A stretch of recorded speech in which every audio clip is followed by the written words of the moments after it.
Joined in the studio this morning by Ken Menzel from the Twin Falls County Sheriff's Department. He joins us normally 2 times a month, but if there's a third Thursday or fifth Thursday, that's it. Yep. It's 3 times a month. So he's dropped by today, and we're having an off-air conversation about an issue that definitely has gotten the public's attention in Idaho. It's not law yet. I believe it's on its way to the governor's desk, and that is permitless carry at this point. And That's right. there's a Yeah. growing number of states around the country that are doing this, and to set this up a little bit, we should point out that obviously there are some people in law enforcement who worry about this and about who's going to be carrying. Number two, there are actually some Second Amendment advocates who aren't happy with this bill, which could become law either, because they say it will end reciprocity, because other states will not allow people from Idaho to carry if they don't have some training behind all of it. So there's a number of different issues swirling around all of this. And of course, it's become a big constitutional football, if you will. Bill Colley with you as well on News Radio 1310 KLIX and newsradio1310.com. First of all, we were just talking about, I think the Nampa paper did an interview with several chiefs and sheriffs around the state. And there were three of them, and that were quoted in the story that I saw. They were very alarmed by all of this. Right. I was looking at it just this morning on Facebook. I think it was KUTV that had that same article printed up. And as you look at the various chiefs and the sheriffs who have voiced some concern over that, I understand their concern. I think it's a concern that many of us in the law enforcement community haven't had run through our mind a time or two and wonder, how is this going to play out? And is this new permitless carry law going to somehow, you look at the rate that law enforcement officers are being killed throughout the nation. We've had some already, within the last couple of weeks again. Is this going to jeopardize our safety even more? I think that's probably one of the biggest fears that law enforcement has, is not knowing who is going to carry, who's now carrying concealed because the permit has gone away. Who did this just? What did this just open Pandora's box to? I think it's the unknown that has a lot of people afraid. I just saw the court ruling the other day on tasers from the Supreme Court, which was unanimous, as it turns out.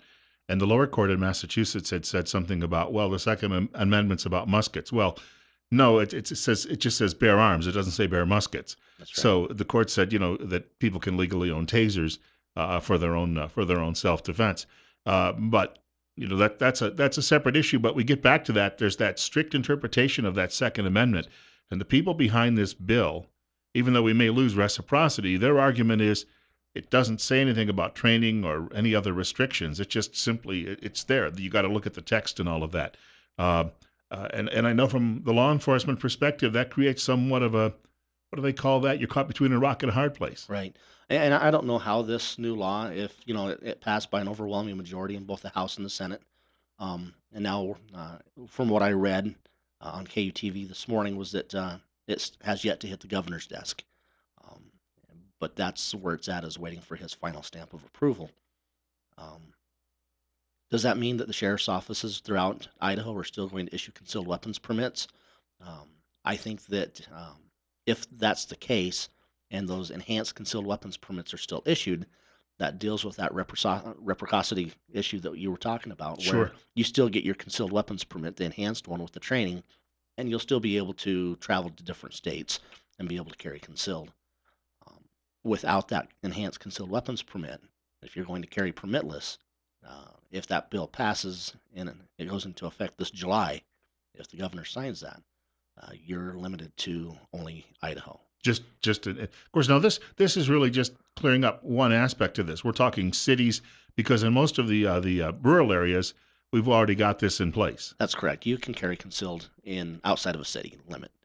It doesn't affect us per se as county deputies, because this is something that has been allowed or is permissible already.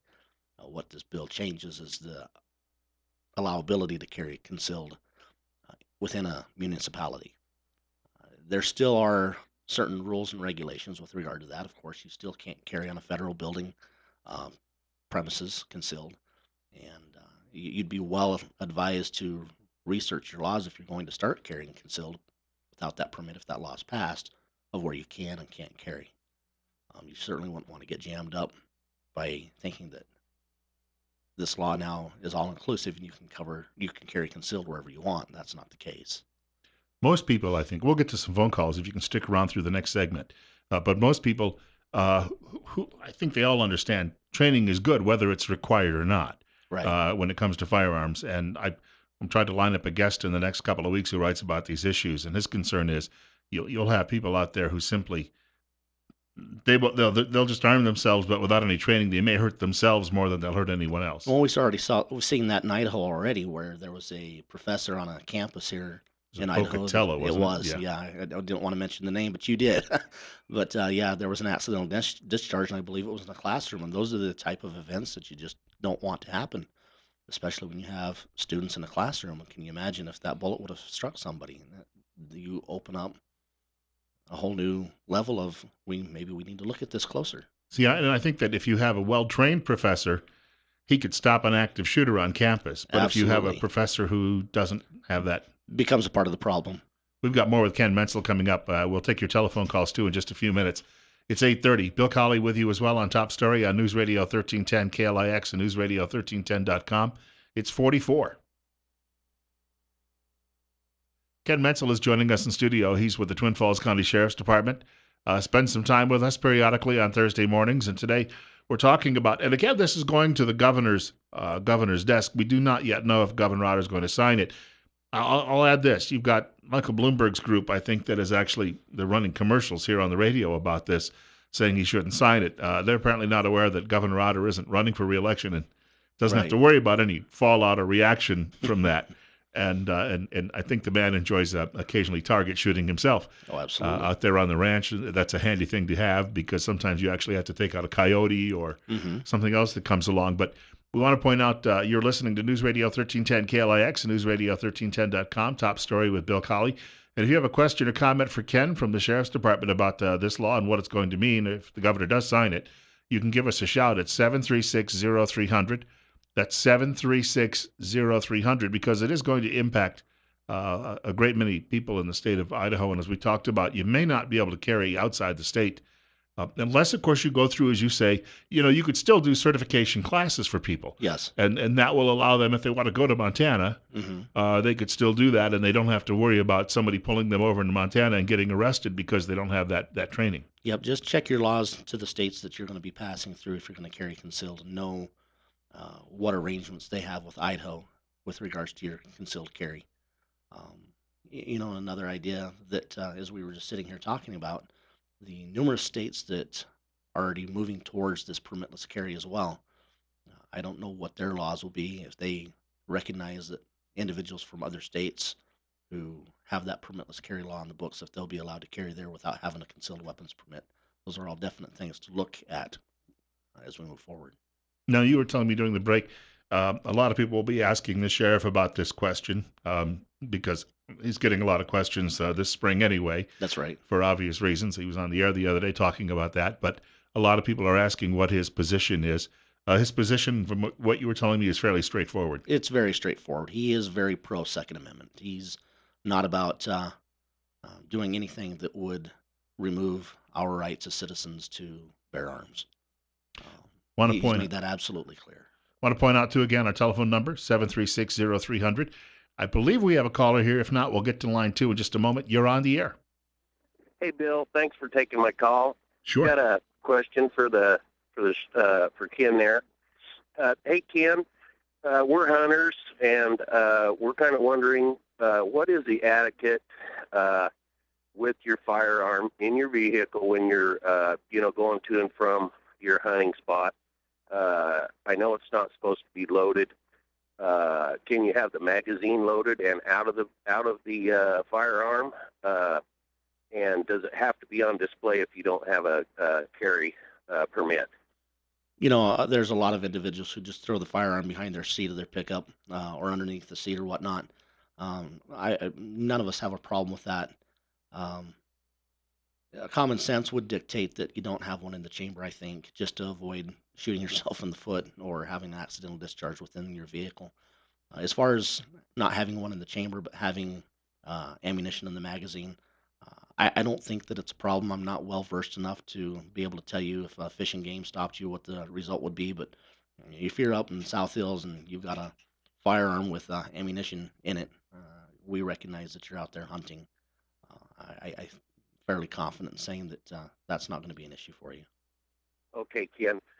If you're stopped on a traffic deal or something, do you need to notify the officer right away that you do have a firearm in the vehicle? I would. I'd just be straight up front with the officer that's got you pulled over and just say, "Hey, look, we're heading out to do some target shooting, or we're headed out to go hunting, or whatever it may be. This is where it's at." Sometimes the deputy or the officers that got you pulled over may ask you to carefully, tell him where it's at and hand it over to him, and maybe place it on the hood of your car, or work with you to unload it and leave that in an unloaded situation while he's contending with whatever reason it was that you were stopped or pulled over for. And then at the conclusion of that traffic stop, uh, return your property back to you so that you can move on your way. Yeah. Okay. Well, we just wanted to, I've got a brother that's retired law enforcement, and thank you guys for your service. We very, appreciate very it. much. Appreciate the questions. And we appreciate you guys. I know a lot of people don't, but there's a lot of us out here that really appreciate you, and we do appreciate your service. Just wanted to clear that up, and hopefully, maybe some other people have cleared it up for them as well. Want to thank him for the call. Absolutely. Can you stick around through the next segment too? Yes. Because we're going to get some more telephone calls. I see the lines flashing. This is a topic I know that interests a lot of people. Your counterpart, Keith Thompson, joked with me one day. He said, "This is Idaho. I always assume everybody's carrying." That's right. Yeah. It's Yeah, not like Connecticut. that's what we teach all of our new guys as they're going through their training. Is just assume that there's a weapon in the car because it is Idaho, and firearms in Idaho are synonymous. And it's a great privilege to be able to have firearms. The Constitution deems it it's our right. Um, and so yeah. It's Texas, but it's just a little colder. That's Yeah. We've got more with Ken Menzel from the Twin Falls County Sheriff's Department coming up in just a few minutes, and he'll be taking more of your telephone calls as well. It's 8:40, 45 right now. Bill Colley with you as well on Top Story on News Radio 1310 KLIX and newsradio1310.com.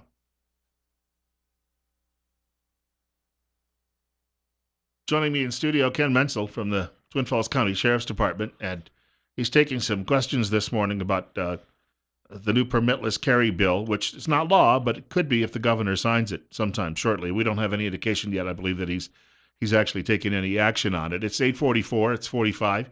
Bill Colley with you as well on Top Story on News Radio 1310 KLIX and newsradio1310.com. If you're listening to us online, you can hear us anywhere all over the world by clicking on that Listen Live button. And caller, I'll get to you in just a moment. Stay on the line, but Ken also wanted to mention a much happier event coming up in the next few days. Yeah, the Employees Association with the Sheriff's Office is hosting their annual Easter egg hunt, and that's this Saturday, March 26th at 10 a.m. at the Filer Fairgrounds. And this Easter egg hunt is something that is pretty special for us. We've done this for years and years and years.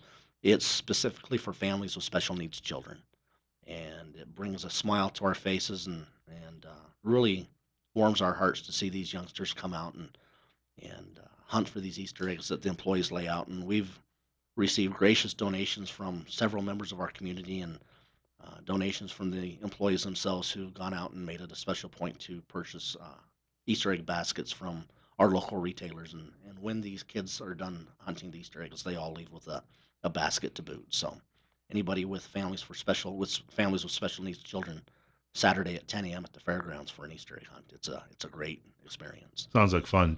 And we want to mention, of course, as well, if you want to reach our program and you have another subject, too, you'd like to ask Ken about while he's here this morning, you can go ahead and do that. But in the meantime, we get to our caller. And caller, thank you for your patience.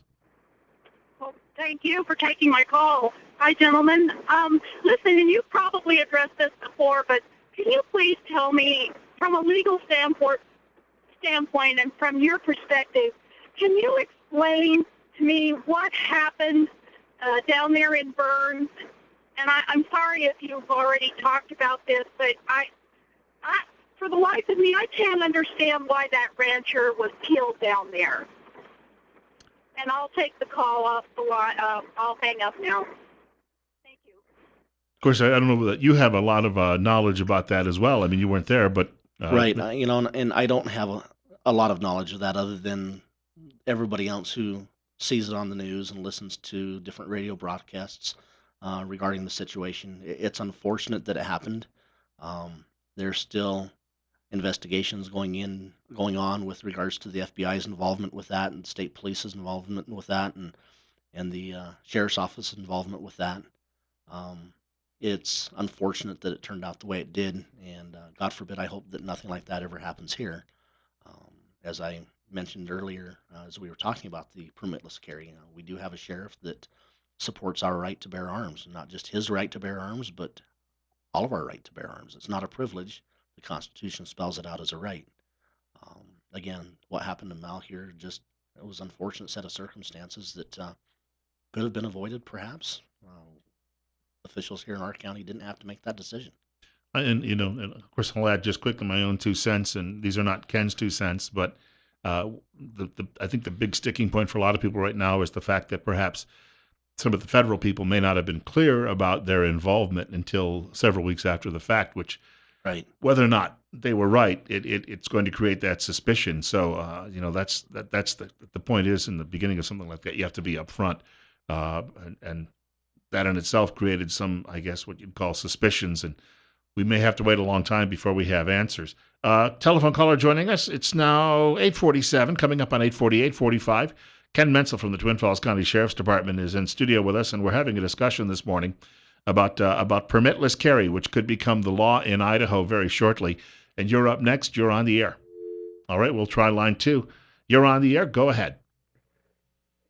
Bill, Yes. Good morning. good morning. I'd like to ask the gentleman, last summer for about 7, 8 months, there were break-ins all over the county, and people just really had never been notified as to whether anyone was caught pertaining to those break-ins, and we're coming up on spring again and summer again, and could he address that? And I know there was way over 60 break-ins the last time I heard. Could he address that? And I'll hang up and wait for an answer.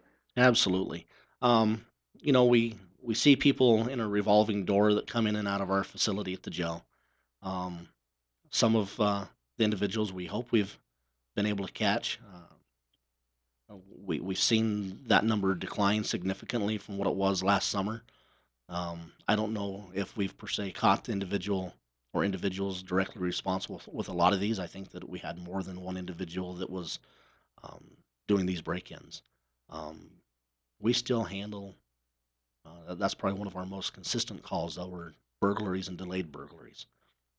Our advice would be to do what you can to fortify your residence so that you are not a victim.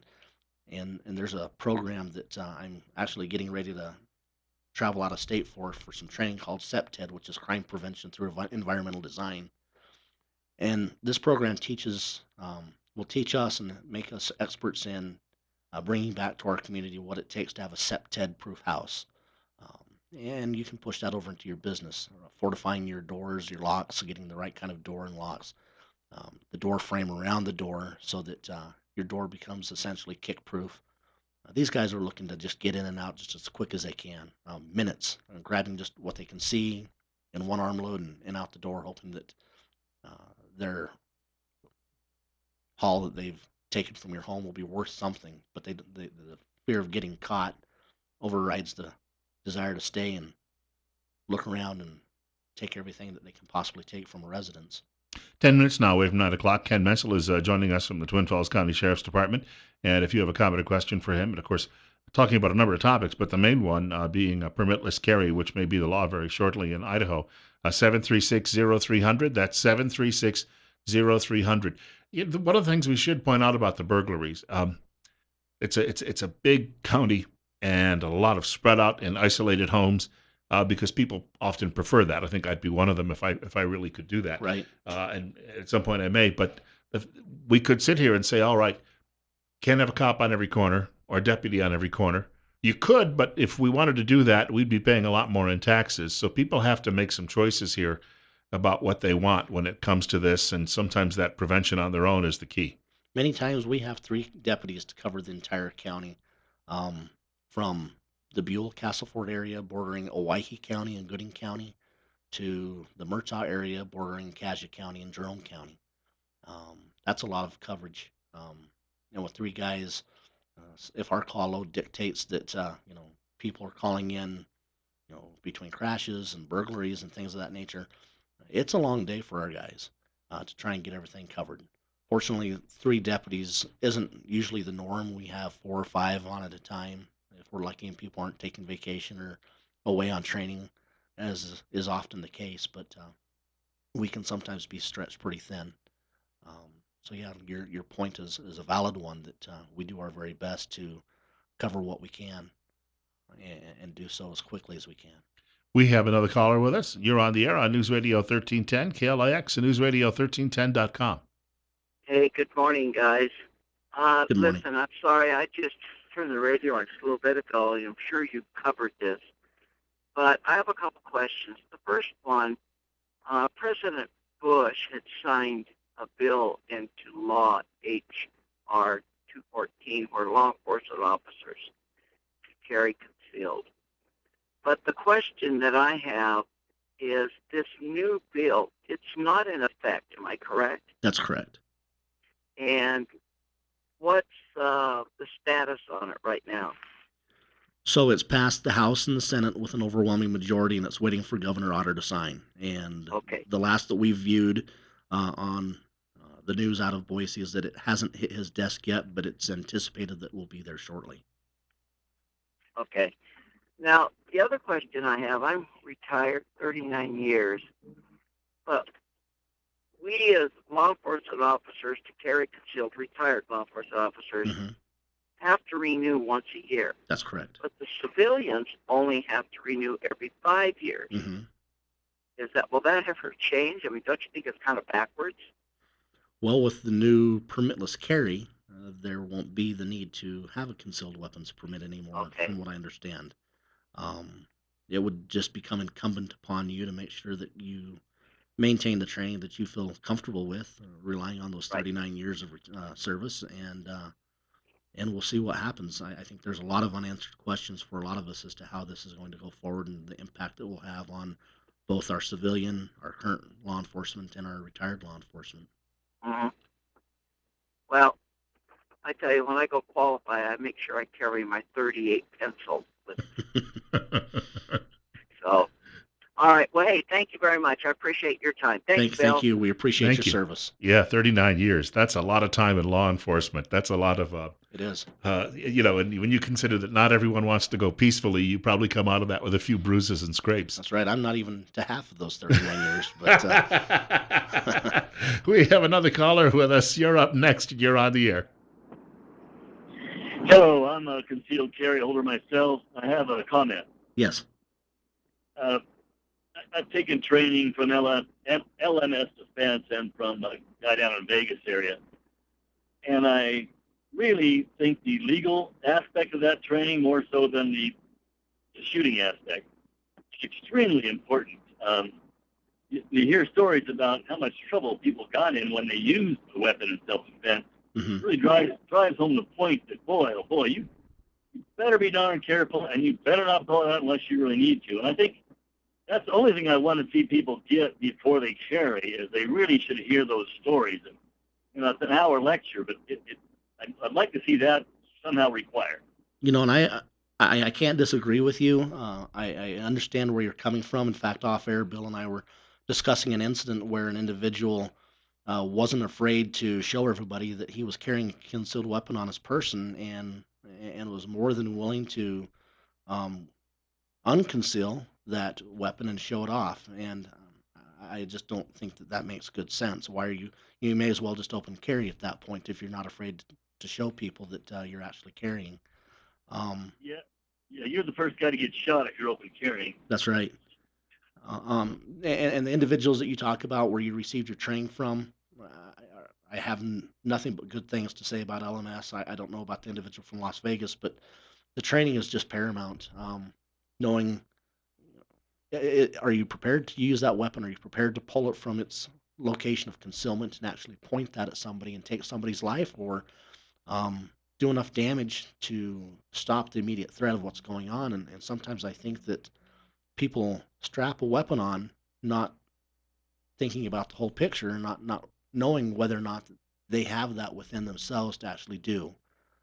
Certainly law enforcement officials, I've been doing this for 15 years, and I've been through an ordinary amount of training, and those thoughts sometimes flash through my own head as I always have to go through a mental preparation of what I'm doing every morning before I even walk out of my door, and go through my routine of self-preservation, as well as engaging the public in a um, way that serves and protects and takes care of those who can't care for themselves.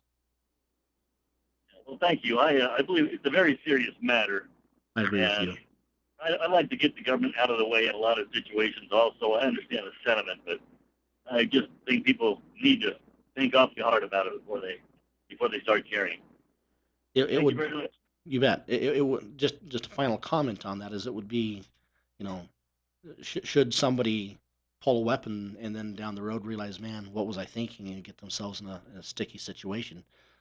That's a long time to live with the remorse of a one bad action. And we see that with road rage and things like that, and that's sometimes the end result of all of that. I just had an issue with a guy.